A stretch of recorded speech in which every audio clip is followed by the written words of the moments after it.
அசோகா தான் வரும். அவர் நிறைய வார்லாம் பண்ணி நிறைய கேப்சர்லாம் பண்ணி கடைசியில புத்திஷத்துல போய் சாஃப்ட் ஆயிட்டாரு. ஆமா. அந்த அசோகாவுக்கும் இந்த அசோகாவுக்கும் என்ன கனெக்ஷன், என்ன மாதிரி? இந்த அசோகாவுக்கு ஒரு சுச்சுவேஷன் வரும். ஒரு சீன்ல ஆப்போசிட்ல இருக்க ஒரு கேரக்டர் சொல்லுவாரு, அசோகா நீ ಚಕ್ರವರ್ತಿ தான்.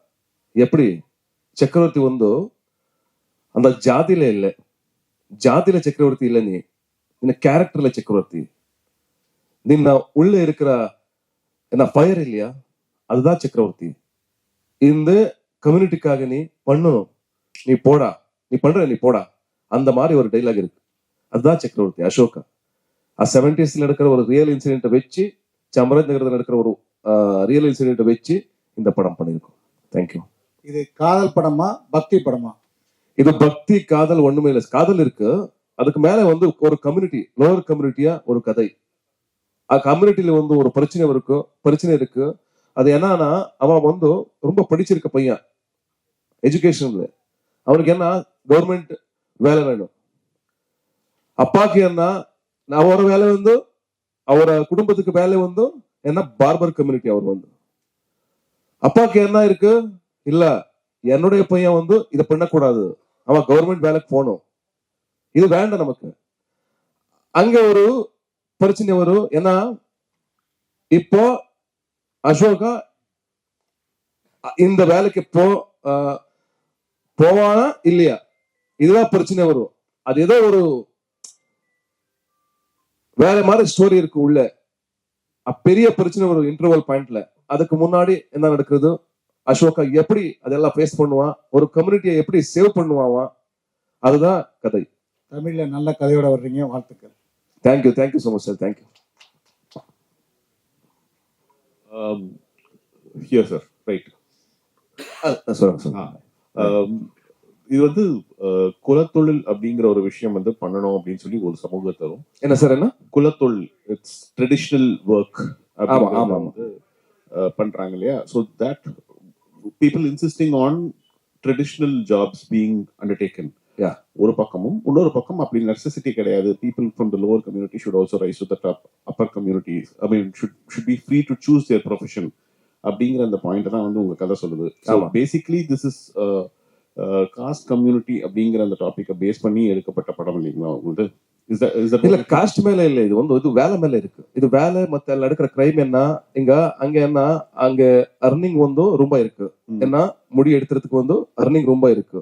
அது அவருக்கு கம்ப்ளீட்டா வந்திருக்கா இல்லையா, அதுதான் பிரச்சனை. அதுக்கு என்ன ஃபைட் பண்றதுக்கு யாரு இருக்கு, அதுக்காக ஒரு ஹீரோ வேணும், அதுக்காக ஒரு தைரியமா இருக்கா ஒரு பையன் வேணும், அதுதான் அசோகா. இது காஸ்ட் மேல, கம்ப்ளீட் காஸ்ட் மேல அந்த மாதிரி கம்ப்ளீட் காஸ்ட் வச்சு பண்ணிருக்க படம் இல்லை. இது வந்து இது ஒரு மேட்டர் இருக்கு. ஏன்னா அவர ಈಗ நான் என்ன 500 rupees I am earning 500 rupees, அது நமக்கு வேணும்.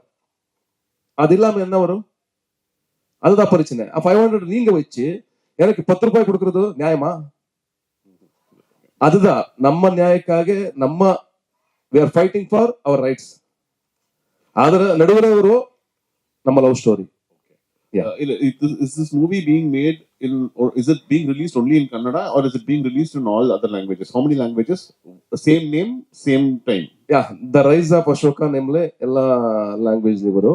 ಅದು ಒಂದು ತಮಿಳು ನಮಗೆ main concentration, Kannada Tamil main concentration. Because இந்த கதை வந்து சூட் ஆகுது, நம்ம தமிழ்நாடு கல்ச்சருக்கு வந்து சூட் ஆகுது. அதனால கன்னடா தமிழ் மெயின், அதுக்கப்புறம் வந்து தெலுங்கு. First Kannada, second Tamil. இப்போ ஒரு நல்ல ஒரு பிக் கம்பெனி இன்னைக்கு 3 o'clock 3 o'clock படம் பார்க்குவாங்க, அது போயிட்டு இருக்கு. இப்போ மேபி சர்ப்ரைஸ் நியூஸ் நாளைக்கு நாளானிக்கு நான் கொடுக்குறேன், ஒரு big news. I am waiting for that moment. Thank you sir. First time வந்து தமிழ் இண்டஸ்ட்ரிக்கு வந்திருக்கீங்க. என்னன்னா காந்தாரா ஹீரோயின் ஃபர்ஸ்ட் டைம் வந்து தமிழ் இண்டஸ்ட்ரியில் வரும்போதே வந்து காந்தாரா ஹீரோயினோட சேர்ந்து வரீங்க. ஸோ அவங்க வந்து தமிழ் இண்டஸ்ட்ரியில் வந்து மார்க்கெட் இருக்குன்னு சொல்லிட்டு தமிழுக்கு வரீங்களா, இல்லை வந்து எல்லா லாங்குவேஜ் சேர்ந்தே வரீங்களா?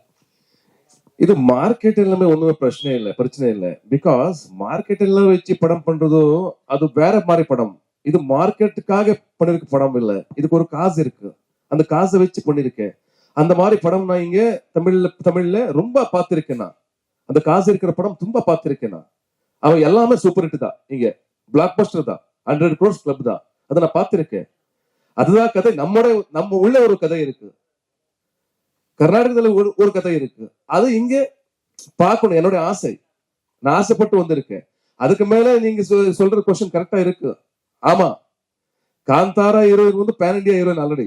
அவர் நமக்கு வேணும், ஒரு பிசினஸ் வேணும் இல்ல, பிசினஸ் வேணும். பிசினஸ்க்கும் மேல என்ன, அந்த கேரக்டருக்கு சத்தியமே வேணும்.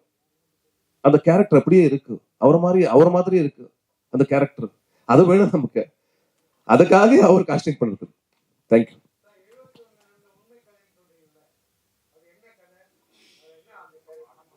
யார் character sir?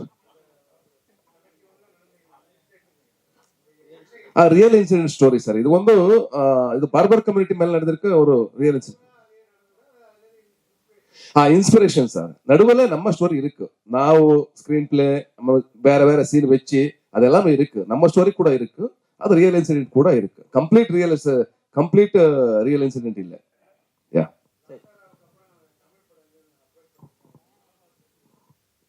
A lot of approaches came about, sir, but I did not choose for a lot of reasons.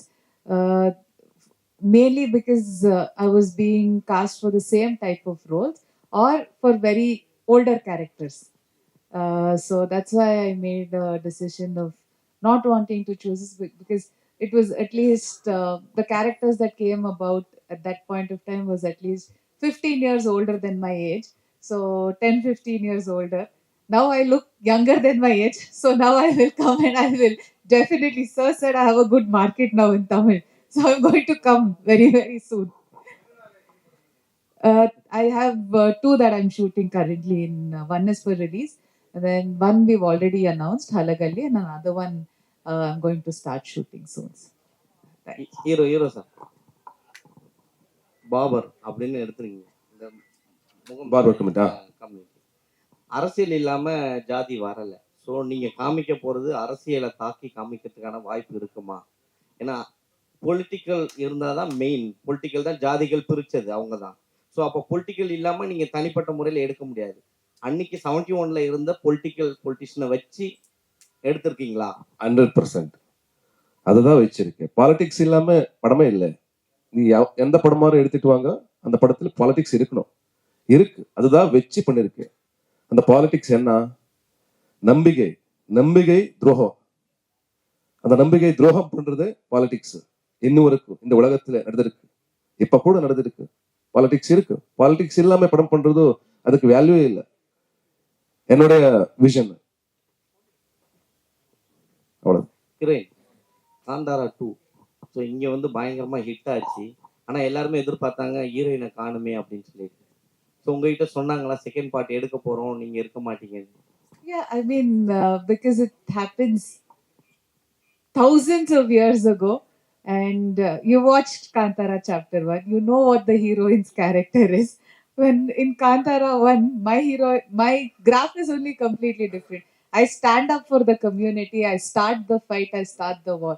But here it wasn't like that. The character graph was different, the arc was different. So obviously I couldn't be placed there. Thank you. Sir Yes. Last question. Sir, எனக்குள் ஒரு Lucia தான் எனக்குள் ஒருனா வந்தது. ஆமா. அதுலயே ரிஷப் செட்டி நடிச்சார் இல்லையா போலீஸா? S. அவரு ஒரு சின்ன கேரக்டர். அவரை பத்தி ஏதாவது சொன்னாரா sir? Kantara? Ya, of course. Kantara is proud because நம்ம கன்னட சினிமாக்கு வந்து அதுக்கப்புறம் வந்து கேஜிஎஃப் வந்ததுக்கு அப்புறம் வந்து காந்தாரா, அது வேற மாதிரி படம். காந்தாரா கூட அது இப்போ வந்திருக்க மார்க்கெட். இப்போ வந்து நீங்க எல்லாம் பேசுங்க, கேட்டுங்க. ஏன்னா கேஜிஎஃப், காந்தாரா அந்த மாதிரி சொல்றதே ஒரு வார்த்தை நமக்கு ரொம்ப முக்கியமான விஷயம்.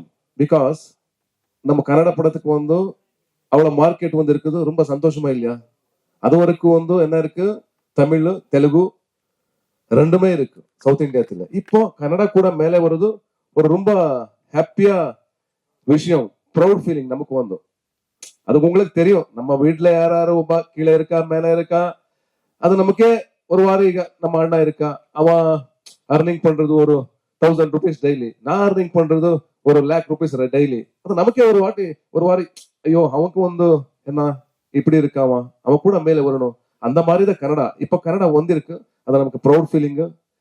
அண்ட் இப்போ வந்து லாஸ்ட் டைம் நான் டிஸ்ட்ரிபியூட்டர் மீட் பண்ண டைம்ல அவர் ஒரு பாசிட்டிவான ஒரு விஷயம் கொடுத்தாரு. அவர் என்ன சொன்னாரு, கேஜிஎஃப் காந்தாரா எல்லாம் இங்க சூப்பரா பிளாக் பஸ்டரா இருக்கு, இது கூட அப்படியே போகுது, டோன்ட் வரி, எங்க ஆடியன்ஸ் ஓப்பனா இருக்கு. இப்போ வந்து தமிழ் ஆடியன்ஸ் இப்போ எல்லா படம் பாக்குறதுக்கு ரெடி இருக்காரு, இது கரெக்ட் டைம் ரிலீஸ் பண்ணுங்கன்னு சொன்னாரு. தேங்க்யூ. லூசியா நல்ல கதை, அந்த ஹீரோ சைக்கிள் தியேட்டர்லாம் இருக்கும். தமிழ்ல மாத்திரம் அது ஏன் ஒர்க் அவுட் அவ்வளவு மிஸ் ஆனது? நான் ரொம்ப நல்லா இருக்குது. நான் சித்தார்த்த கூட பேசிட்டேன். அது வந்து அவர் நாங்க ஒரு பிலிம்ஃபேர் அவார்ட்ல மீட் பண்ணி அவர் சொன்னாரு, சாரி பிரதர் இங்க நல்லா அது மேக்கிங்ல ஏதோ இதாச்சு. எனக்கு வந்து அவர் நல்லா பண்ணிருக்காரு, அந்த படம் வந்து சூப்பரா பண்ணிருக்காரு. சித்தார்த் ஆக்சுவலி அவர் சோசியல் கன்சர்ன் எல்லாமே எனக்கு ரொம்ப இன்ஸ்பைரிங். அண்ட் ಆ படத்துல வந்து ಅವರು என்ன ಡ್ರಾಮಾಟಿಕ್ ஆச்சு படம் வந்து. லூசியா பேசிக் படத்துல வந்து கன்னடத்துல மூலத்துல வந்து என்ன இருக்கு, அது வந்து ஒரு ரியலிஸ்டிக்கான படம். அது வந்து அது மிஸ் ஆச்சு. ஏதோ ஒரு கேரக்டரைசேஷன், அங்க இருக்கிற லாங்குவேஜ், அது நேட்டிவ் லாங்குவேஜ், அதெல்லாம் மிஸ் ஆச்சு. அது எசன்ஸ் மிஸ் ஆச்சு. அதுதான் வேணும் படத்துக்கு. ஏதோ ஒரு அட்ராக்ஷன் இருக்கு படத்துல, அதை வச்சு பண்றது ரொம்ப கஷ்டம். இப்போ பிஃபோர் நீங்க பாருங்க எஜமானா வந்து பெரிய பிளாக் பஸ்டர். அங்க எஜமானா ரீமேக் என்ன இங்க மூல மெயின் இது விஜயகாந்தோடைய படம், அது விஜயகாந்த் சாருடைய படம். அது வந்து வானத்தை போல, அது பெரிய பிளாக் பஸ்டர். அந்த மாதிரி நம்ம சசிசார் படம் எல்லாம் பெரிய பிளாக் பஸ்டர். அங்க ಹುಡುಗರು, அது போராளி, வேற படம் எல்லாம் பெரிய பிளாக் பஸ்டர். அந்த மாதிரி அவ்வளவுதான் சார். இங்க வந்து நீங்க நாடகத்துல, அதாவது மேடை நாடகத்துல இருந்து சினிமாவுக்கு வந்து சினிமாவில் மிகப்பெரிய நடிகராக இருக்கீங்க கன்னடத்துல. எந்த சூழ்நிலையில இந்த படத்தை வந்து தமிழ் தெலுங்குல எல்லாம் கொண்டு வரணும்னு நினைச்சீங்க சார்? அப்போ நான் வந்து டைம்ல எனக்கு வந்து ஃபர்ஸ்ட் ரெமண்டேஷன் 250 rupees நான் என்னோட சீரியலுக்கு. அது ரேப் கேரக்டர், ஃபர்ஸ்ட் சீனே ரேப் சீன் தான், ஒரே சீன். என் ஃப்ரெண்ட் கால் பண்ணிட்டு, ஏய் வாடா இங்க ஒரு கேரக்டர் இருக்கு, வாடா. நான் பிஎம்டிசி பட்ஸ் எடுத்துட்டு நான் போயிட்டு வந்தானா என்ன சீன்? இப்போ நான் நீனாசம் முடிச்சு வந்திருக்கேன். நான் நம்மளோட இது இருக்கு நீனாசம் என்எஸ்டி மாதிரி, அது ஒரு இன்ஸ்டிடியூட், அங்க கத்திருக்கு வந்திருக்கேன் நான் இங்க. இப்போ எவ்வளவு கேரக்டர், அந்த மாதிரி கேரக்டர் இருக்கு. எக்ஸ்பெக்டேஷன் ஃபுல் ட்ரீம் எடுத்துட்டு நான் போயிட்டேன் பஸ்ல. அவன் டைரக்டர் வந்தா, வாடா, ஓகே என்ன சார் இப்போ சொல்றேன் வெயிட் பண்ணுது, ரெடியா. நான் மேக்கப் எல்லாம் வச்சு அவர் மேக்கப் எல்லாம் பண்ணி ஓகே சாப்பாடுக்கு போனேன். சாப்பாடு ஆச்சு, 2 o'clock ஆச்சு, 3 o'clock ஆச்சு, 4 o'clock எனக்கு என்ன வான்னு சொல்லி உள்ள ரூம்ல ஒரு ரூம் ரெடியா இருக்கு. இப்போ என்ன பண்றது, நான் ஏதோ டைலாக் இருக்கு, ஏதோ பேசுறதுக்கு ஒரு வார்த்தை இருக்கு, அந்த மாதிரி நான் எக்ஸ்பெக்டேஷன் பண்ணி உள்ள வந்தேன். அங்க நடிக்கிறது நான் நீனாசம்ல மெயின் கேரக்டர்ஸ் தான், எல்லாமே ஸ்டேஜ் மேல சூப்பர் கேரக்டர்ஸ் தான் எனக்கு வந்து. எல்லாம் மெயின் கேரக்டர், 4 மெயின் நாடகத்துல 4க்கும் மெயின் கேரக்டர் தான். சாணக்கியா அந்த மாதிரி கேரக்டர் தான். உள்ள வந்தானா இந்த கேரக்டர் என்ன பார்த்த, ಒಂದು பொண்ணு இருக்கு, நான் இருக்கேன், கேமராமேன் இருக்கு, டைரக்டர் இருக்கா, யாருமே இல்ல உள்ள. எதுக்கு யாருமே உள்ள இல்ல? ஐயோ இப்ப என்ன பண்றது? ரெடியா? டைலாக் ஷீட் எங்க? டைலாக் ஷீட்டுமே இல்ல, ஒண்ணுமே இல்ல.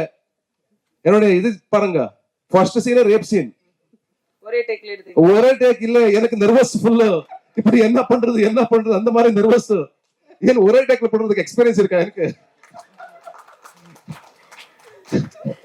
ஒரே டேக் இல்ல. சரி உள்ள போயிட்டு சரி இன்னும் என்ன பண்றது, ஓகே கேரக்டர் தான் பண்ணு நர்வஸ்ல பண்ணிருக்கேன் அந்த கேரக்டர்னா. எவ்வளவு டேக் எடுத்தீங்க சார்? மேடம் டேக் இப்ப மறந்து போச்சு எல்லாமே.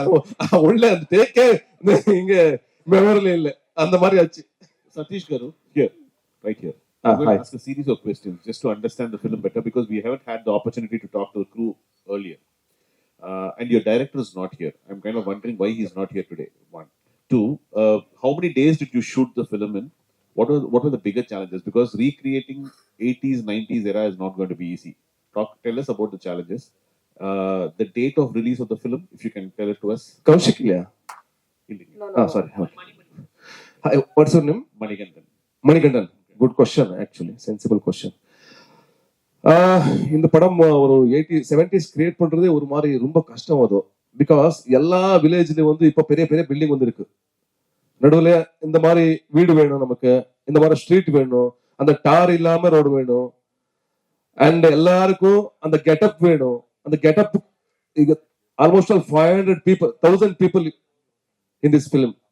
உள்ள இருக்கிற கேரக்டர்ஸ் எல்லாமே எல்லாம் சின்ன சின்ன டீடைல்ஸ் வேணும். அதனால என்னாச்சு, நமக்கு ரொம்ப கஷ்டம் ஆச்சு. அது வந்து 130 days 138 days maybe overall shooting. அதுக்கப்புறம் கால் ஷீட் வந்தானா அது ஒரு 180 கால் ஷீட் 200 கால் ஷீட் வரைக்கும் வரும். 1400 ஷார்ட்ஸ் சிஜிமே இங்க படம் பார்த்தானா நீங்க ஒண்ணுமே சிஜி இல்லை.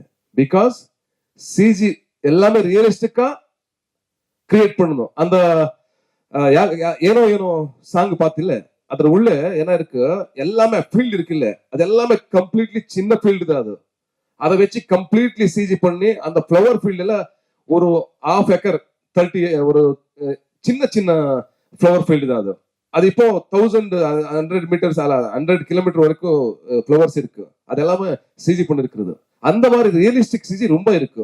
அதுக்கப்புறம் வந்து இரேஸ் பண்றது, ஏன்னா பவர் லைனு, அப்ப பில்டிங்கு, அதுக்கப்புறம் ஏதாவது ஒரு மாடர்ன் திங்ஸ் இருக்கா அதை பார்த்து அந்த டீடைல்ஸ் எல்லாம் எரேஸ் பண்றதே நமக்கு challenge. 1400 shots complete 6 months CG work போயிட்டு இருக்கு. இப்போ எல்லாம் ஃபைனல் ஆயிருக்கு. Release date February, almost all 3rd weekல எல்லாமே நாங்க ரெடி பண்ணிருக்கோம் ரிலீஸ் பண்றதுக்கு. Thank you and thank you so much.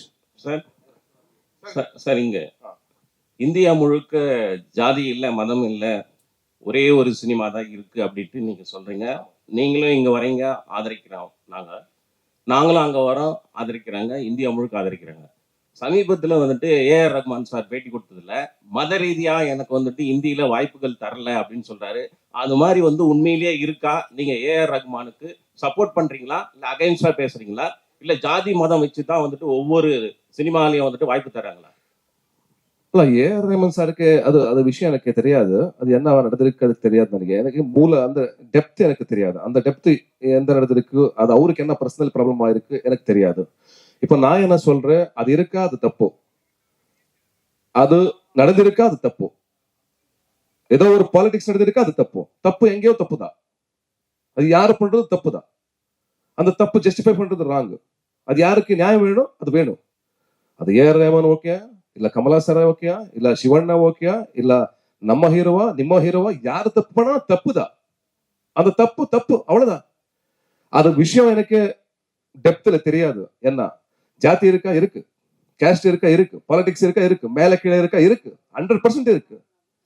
இப்ப இடகை இது ரைட் ஹேண்ட், நாங்க தான் ஆக்சுவலி இதுக்கே வேல்யூ இல்ல, இது நாங்க வேல்யூ பண்றது இல்ல. இங்கே நம்மள வேரியேஷன் இருக்கு. அந்த மாதிரி எல்லாமே இருக்கு வேரியேஷன்.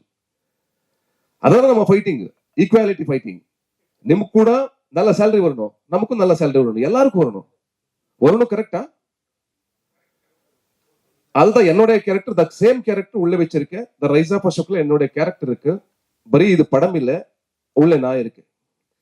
S, thank you. தேங்க்யூ, ரொம்ப நன்றி.